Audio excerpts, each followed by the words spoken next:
Would you be willing to volunteer to serve overseas in a war for an indeterminate period of time plus 12 months for only $43.38 a day?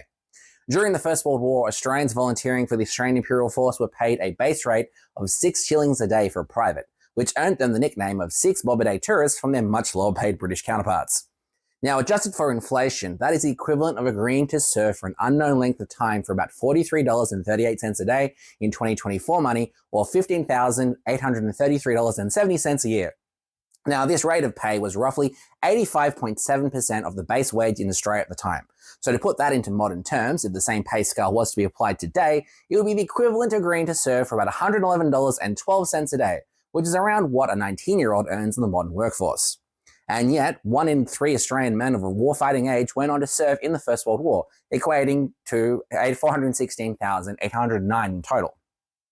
Interestingly though, one of the main reasons often cited why so many flocked to the recruitment depots, aside from patriotism, adventure and social pressure, was due to the financial conditions at the time and a high unemployment rate of just 3.3%. For context, the current Australian rate of unemployment is 4.1%. During the raising of both volunteer forces in both the First and Second World Wars, pay was based on rank, not specialty, and aside from allowances for those with dependents, everyone, regardless of role, was paid the same.